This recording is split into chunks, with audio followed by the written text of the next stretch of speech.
De la profecía de Ezequiel. En aquellos días la mano del Señor se posó sobre mí. El Señor me sacó en espíritu y me colocó en medio de un valle todo lleno de huesos. Me hizo dar vueltas y vueltas en torno a ellos. Eran muchísimos en el valle y estaban completamente secos. Me preguntó: Hijo de hombre, ¿podrán revivir estos huesos? Yo le respondí: Señor, Dios mío, tú lo sabes. Él me dijo: pronuncia un oráculo sobre estos huesos y diles: huesos secos, escuchen la palabra del Señor.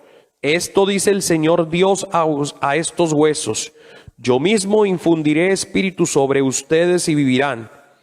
Pondré sobre ustedes los tendones, haré crecer la carne, extenderé sobre ellos la piel, les infundiré espíritu y vivirán. Y comprenderán que yo soy el Señor. Yo profeticé como me había ordenado, y mientras hablaba se oyó un estruendo y los huesos se unieron entre sí. Vi sobre ellos los tendones, la carne había crecido y la piel recubría, pero no tenían espíritu. Entonces me dijo: conjura al espíritu, conjúralo, hijo de hombre, y di al espíritu: esto dice el Señor Dios, ven de los cuatro vientos, espíritu, y sopla sobre estos muertos para que vivan. Yo profeticé como me había ordenado. Vino sobre ellos el espíritu y revivieron y se pusieron en pie. Era una multitud innumerable. Y me dijo: hijo de hombre, estos huesos son la entera casa de Israel, que dice: se han secado nuestros huesos, se han desvanecido nuestra esperanza, ha perecido, estamos perdidos. Por eso profetiza y diles: esto dice el Señor Dios, yo mismo abriré sus sepulcros y los sacaré de ellos, pueblo mío, y los llevaré a la tierra de Israel. Cuando abra sus sepulcros y los saque de ellos, pueblo mío, comprenderán que soy el Señor. Pondré mi espíritu en ustedes y vivirán, los estableceré en su tierra y comprenderán que yo, el Señor, lo digo y lo hago. Oráculo del Señor. Palabra de Dios, te alabamos, Señor. Respondamos juntos al Salmo: den gracias al Señor porque es eterna su misericordia. Todos, den gracias al Señor porque es eterna su misericordia. Que lo confiesen los redimidos por el Señor, los que Él rescató de la mano del enemigo, los que reunió de todos los países, oriente y occidente, norte y sur. Todos, den gracias al Señor porque es eterna su misericordia. Erraban por un desierto solitario, no encontraban el camino de ciudad habitada, pasaban hambre y sed, se les iba agotando la vida. Todos, den gracias al Señor, porque es eterna su misericordia. Pero gritaron al Señor en su angustia, y lo arrancó de la tribulación, lo guió por un camino derecho para que llegaran a una ciudad habitada. Todos, den gracias al Señor, porque es eterna su misericordia. Den gracias al Señor por su misericordia, por las maravillas que hace con los hombres. Calmó el ansia de los sedientos y los hambrientos los colmó de bienes. Den gracias al Señor, porque es eterna su misericordia.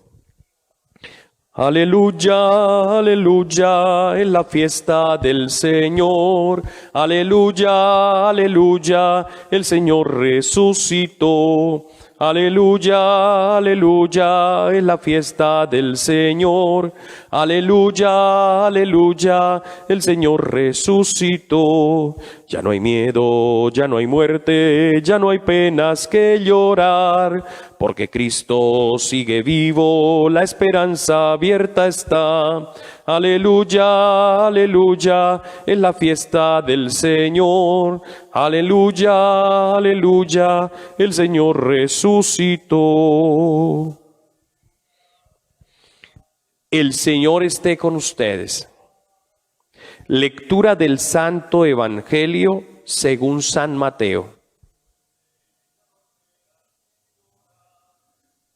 En aquel tiempo los fariseos, al oír que Jesús había hecho callar a los saduceos, se reunieron en un lugar y uno de ellos, un doctor de la ley, le preguntó para ponerlo a prueba: Maestro, ¿cuál es el mandamiento principal de la ley? Jesús le dijo: Amarás al Señor tu Dios con todo tu corazón, con toda tu alma, con toda tu mente. El mandamiento es el principal y primero. El segundo es semejante a él: amarás a tu prójimo como a ti mismo. En estos dos mandamientos se sostiene toda la ley y los profetas.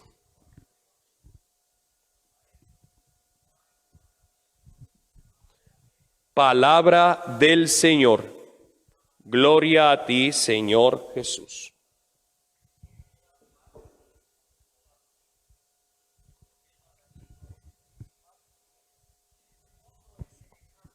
Muy bien. Primer elemento para este día, cuarto de la novena a Santa Mónica. Ayer escuchábamos cómo el Señor nos decía en la primera lectura: los recogeré de entre las naciones, los reuniré de todos los países y los llevaré a su tierra. Derramaré un agua pura que los purificará de todas vuestras inmundicias e idolatrías, los he de purificar. Les daré un corazón nuevo, infundiré un espíritu nuevo, arrancaré de su carne el corazón de piedra y les daré un corazón de carne. Les infundiré mi espíritu y haré que caminen según mis preceptos y que guarden y cumplan mis mandamientos. Ese es el deseo de Dios para con nosotros, para cada uno de nosotros. Dios quiere darnos un espíritu nuevo. Dios quiere purificarnos de todo ese pecado que se nos va pegando en el transcurso de la vida, todas esas malas cosas que aprendemos. Dios quiere limpiarnos, quiere purificarnos, quiere sanarnos de la peor pandemia que está difuminada por todo el mundo y que lamentablemente nadie se da cuenta que está contaminado y que lleva también a la muerte, pero no la muerte física, la muerte biológica, no, la peor muerte, la muerte espiritual, la muerte eterna. El pecado es así.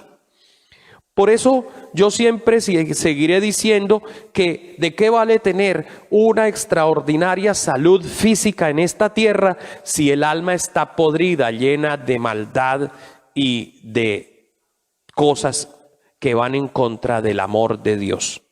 Entonces de nada sirve tener un cuerpo hermoso. ¿A qué le sirve a una mujer un cuerpo hermoso? ¿A qué le sirve a un hombre un cuerpo hermoso? De nada, si por dentro está lleno de carroña, de podredumbre. Dios quiere darnos un espíritu nuevo. Dios quiere purificarnos y por eso nos ha bautizado. Y a nosotros nos corresponde, como hijos que somos de Dios, aceptarnos como tal y vivir según el amor de Dios, haciendo el bien, viviendo santamente. Aparte de eso que nos decía ayer, hoy la palabra en el profeta Ezequiel todavía más nos muestra que aquellos que ya están muertos, que aquellos que ya están con los huesos secos, aquella muchedumbre de hombres y mujeres que han perdido la vida en este mundo sin esperanza, sin pena ni gloria, ¿no? Que han desgastado su vida en la miseria del mundo, que han desgastado su vida en el desorden, en el pecado.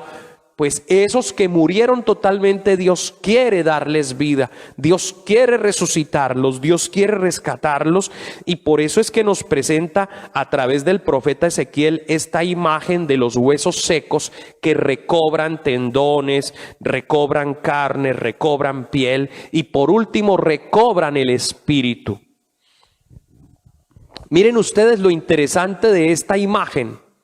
Dice que en la primera profecía, ¿cierto? Dice: yo profeticé como me había ordenado y mientras hablaba se oyó un estruendo. En esa primera profecía los huesos se juntaron, comenzó a salir tendones, comenzó a salir carne y piel que cubría esa carne, pero no tenían espíritu. Así pasa muchas veces por todas partes. Uno mira a derecha, izquierda, adelante y atrás, y en todas partes se encuentra, lamentablemente, con gente que son bultos de carne, ¿sí? Aparentemente muy elegantes, muy bien vestidos, muy bien bañados, muy bien perfumados, muy bien acicalados, damas con unos cabellos hermosísimos, con unos rostros hermosos, unas uñas bien pintadas, ¿no? Unos caballeros muy bien emperifollados, pero sin espíritu, vacíos. Ese es el montón de gente que tiene tendones, carne, piel, pero están vacíos, no tienen espíritu. No tenían espíritu. Y es ahí donde viene el trabajo de nosotros los profetas, no de mí, de ustedes y de mí, de ustedes que escuchan palabra de Dios, que oran con la palabra de Dios. Hay que comenzar a profetizar sobre esa cantidad de muertos vivientes que hay por aquí. ¿Han escuchado esas películas que hablan de los zombies? ¿No? Que es una enfermedad, esas películas que hacen de terror y de suspenso, y que los zombies y que van comiéndose los cerebros de los otros y los contagian también y se vuelven también zombies. Pues es que de eso hay, eso es cierto. No van comiendo cerebros en la forma física como lo hacen en la película, pero sí van carcomiendo cerebros con sus palabreríos, con sus ideologías sucias, con sus ideologías de pecado, con sus mentalidades antivida, con sus mentalidades de guerra, de violencia, de aborto, de feminicidio, con esas mentalidades sucias, con esas mentalidades llenas de podredumbre con respecto a la dignidad humana, al cuerpo del hombre y de la mujer, a la mala utilización de la sexualidad. Sí, van carcomiendo cerebros, y qué triste que incluso muchos de los que se dicen buenos cristianos tienen la cabeza llena de eso, por tanto no tienen espíritu, están sin vida, están muertos. Hay que resucitarlos, hay que volverlos a la vida, profetizando sobre ellos la palabra del Señor. Dice: yo profeticé como me había ordenado, vino sobre ellos el espíritu y revivieron y se pusieron en pie. Era una multitud innumerable. Y al final del texto dice: hijo de hombre, estos huesos son la entera casa de Israel, que dice que se han secado nuestros huesos, se ha desvanecido nuestra esperanza, ha perecido, estamos perdidos. Y el Señor dice: no, si se apoyan en mí, si creen en mí, si viven según mi voluntad, no está perdida la esperanza, no está perdido nada. Él nos puede revivir. Esa es la primera cosa para hoy. Tenemos que ayudar a la gente a que vuelva a la vida. Tenemos que profetizarles palabra de Dios, ustedes allá y yo aquí. Tenemos que inundar el mundo de palabra de Dios, pero no una palabra de Dios vacía, sino una palabra de Dios que haya llenado tu corazón y que luego seas capaz de comunicarla. Una palabra de Dios orada, meditada, contemplada y llevada a las obras concretas. Ese es el primer tema para hoy. El segundo del cuarto día de la novena, que tiene como tema el valor de la perseverancia, valor, o también podemos decir virtud de la perseverancia. Santa Mónica fue una mujer perseverante y viene a ponernos este tema de la perseverancia en una de las tareas fundamentales del padre y madre de familia, la educación de los hijos. Entonces nos trae este texto del libro del Deuteronomio que dice así.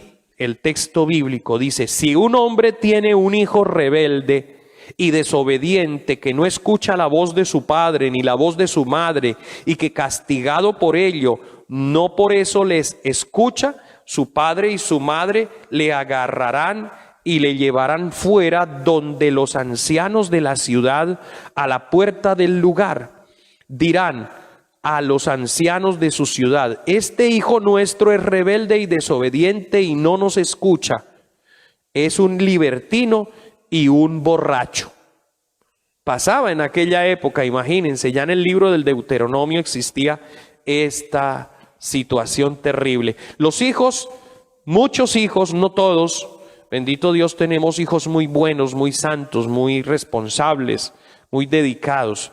Pero hay unos que salen, Dios mío, yo no sé qué les hicieron esos papás o qué espíritu se les metió, qué demonio se les metió. No es que tengan posesión demoníaca, pero sí aceptan el mal, se vuelven rebeldes, groseros, indiferentes, patanes, ensimismados. Solo les interesan sus cosas. Ante eso, los papás no pueden dejar su tarea de educadores, de aquellos que corrigen, de aquellos que siempre ponen freno al libertinaje de los hijos. Hay que tener cuidado, por eso en esa tarea de educar a los hijos hay que ser perseverantes. No es fácil educar. Santa Mónica fue perseverante. ¿Qué es la perseverancia? Mire, yo tengo aquí. Significa la capacidad de permanecer, escuchen bien, permanecer fiel y pacientemente, soportando un mal que se alarga, soportando un mal que se alarga en el tiempo con la esperanza de un cambio y de una conversión. Es decir, es la búsqueda de un bien para sí y para los otros. Es permanecer inquebrantable en el camino emprendido, por difícil que sea. Yo emprendí este camino de la educación de los hijos. Yo emprendí este camino de esposo, emprendí este camino de esposa, emprendí este camino de sacerdote. Uno debe permanecer en el camino, perseverante, aunque se encuentre con los obstáculos que se encuentre, aunque se tope con los males más terribles. Y en la educación de los hijos hay que ser perseverantes. Santa Mónica nunca dejó de estar pendiente de su hijo Agustín. Siempre que lo encontraba, siempre que hablaba con él, siempre que podía, le llamaba la atención, le anunciaba la palabra de Dios, lo corregía, lo invitaba. Pero era un hijo rebelde, era un hijo irreverente, era un hijo grosero, era un hijo soberbio, era un hijo desobligante. Era un hijo terrible. Agustín era terrible. Se convirtió, eso fue un milagro. ¿Por qué? Por la labor dedicada, perseverante, santa y fiel de esta mujer. La perseverancia, que es una virtud, la sostienen. La paciencia, hay que ser súper pacientes con el que está cometiendo errores y siempre insistirle y volverle a mostrar el camino del bien. Fortaleza, porque hay que ser fuertes frente a todo lo que nos dicen, frente a todos los insultos que nos hacen las personas que están equivocadas. Y fidelidad, porque yo no puedo cambiar lo que decidí desde el principio. Entonces, ay, este hijo me salió malo, ya no es mi hijo, quite de ahí. No, hay que ser fieles. Este es mi esposo, pero me salió malo, quite de ahí. Váyase, lárguese, esta es mi esposa, pero ya no la quiero, quite de ahí. No, señores, el que no se mantenga perseverante, aunque la situación sea difícil y produzca dolor, entonces no tiene la virtud de la perseverancia. Hay que ser, entonces yo no quiero ser perseverante. Cuidado con eso. Porque si has empezado un camino y después lo dejas a la mitad, solo porque dices que no lo soportas, porque no quieres trabajar, porque no quieres ayudar, porque no quieres motivar el cambio, entonces grave la situación. Porque realmente tenemos que ser hombres y mujeres que perseveramos en el camino de santidad. ¿Dónde va a estar tu santidad entonces? Hay que ser perseverantes. No podemos dejar una cosa, papás, en la educación de los hijos. No podemos dejar que los hijos dominen en la casa. No podemos dejar que los hijos sean indisciplinados en la casa. La disciplina es una forma de amor también, porque le permite al hijo comenzar a educarse. Así sea rebelde y duro, pero hay que ponerle disciplina. Hay que ponerle las cosas en claro, hay que sentarlo y hablarle con claridad. Hay que imponerle los castigos que se necesita imponerles porque son necesarios, y no me refiero a golpes tras golpes tras golpes, no. Me refiero a ser capaces de tener autoridad con esos hijos. Y si le impones un castigo de una semana, que se cumpla la semana. Tienes que ser perseverante, así te duela, así te ruegue, así te llore, así te implore, así diga que se va a cortar las venas. ¿Cierto? Tienes que cumplirle, porque donde tú cedas 1 milímetro, Él sabe entonces cómo dominarte. Hay que ser perseverantes en la educación de los hijos, o en la tenencia del matrimonio, o en el trabajo donde estoy. En la lucha contra el mal hay que ser perseverantes. Continuemos con nuestra novena a Santa Mónica.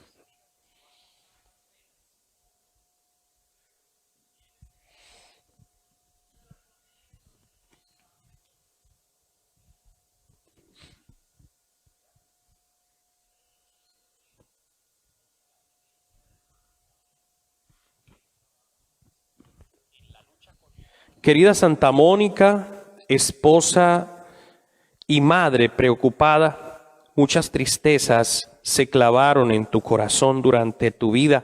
Sin embargo, nunca te desesperaste o perdiste la fe. Con confianza, persistencia y profunda fe rezaste diariamente por la conversión de tu amado esposo Patricio y de tu hijo amado Agustín. Concédenos la gracia, la misma fortaleza, paciencia, confianza y perseverancia en el Señor. Intercede por nosotros, querida Santa Mónica, para que Dios pueda escuchar favorablemente nuestras súplicas y nos conceda la gracia de aceptar su santa voluntad en todas las cosas, por medio de Jesucristo nuestro Señor. Amén. Gozos a Santa Mónica. Con tus lágrimas de amor, madre del gran Agustín, diste a la iglesia un doctor, diste al cielo un serafín. Bendita Santa Mónica, modelo de esposa y madre, intercede ante el Padre por la paz de los hogares. Consíguenos que comprendamos el papel sagrado de nuestra progenitora, su presencia alentadora que a nosotros los hijos amamos. Con tus lágrimas de amor, madre del gran Agustín, diste a la iglesia un doctor, diste al cielo un serafín. Oh Santa Mónica bendita, que con tu presencia y plegaria constantes del cielo nos alcanzaste la conversión requerida de tu marido Patricio y de tu hijo Agustín. Concédenos por tu intercesión bendita la perseverancia sin fin. Con tus lágrimas de amor, madre del gran Agustín, diste a la iglesia un doctor, diste al cielo un serafín. Salve a ti, mujer bendita, silenciosa y sola en tu quebranto, que presagiaste con tu llanto nuevos triunfos a la cruz. Cada lágrima que rueda por tu pálido semblante es un destello radiante del sol de la eterna luz. Con tus lágrimas de amor, madre del gran Agustín, diste a la iglesia un doctor, diste al cielo un serafín. Como arrullo lastimero de tórtola solitaria, sube al cielo tu plegaria desde el valle del dolor. Dios le escucha y a tus plantas del poder de Dios herido cae un gigante rendido y es el hijo de tu amor. Con tus lágrimas de amor, madre del gran Agustín, diste a la iglesia un doctor, diste al cielo un serafín. Concede, oh Santa Mónica bendita, por tu intercesión ante el Padre del cielo y el Hijo Jesucristo, todas las gracias, todas las bondades, los favores que estos hijos e hijas necesitan. Concede sobre todo a las familias que sus hijos se conviertan, que sus esposos sigan al Señor, al Dios de la vida, que sus esposas sean siempre perseverantes, constantes, luchadoras y dedicadas. Santa Mónica bendita, intercede para que sean bendecidas las familias, los esposos de los sectores San Mateo y San Pedro, Bendice a los catequistas, bendice a todas las fuerzas militares, a todos los policías, protégelos, oh Santa Mónica. Santa Mónica, ruega por nosotros. Santa Mónica, ruega por nosotros. Oremos. Oh Dios Todopoderoso, que observaste las devotas lágrimas y ruegos de Santa Mónica, y le concediste por sus oraciones la conversión de su marido y el regreso penitente de su hijo Agustín, concédenos la gracia de implorarte también con verdadero celo para que así podamos obtener como ella la salvación de nuestras almas y las almas de nuestros allegados. Por Jesucristo nuestro Señor. Amén.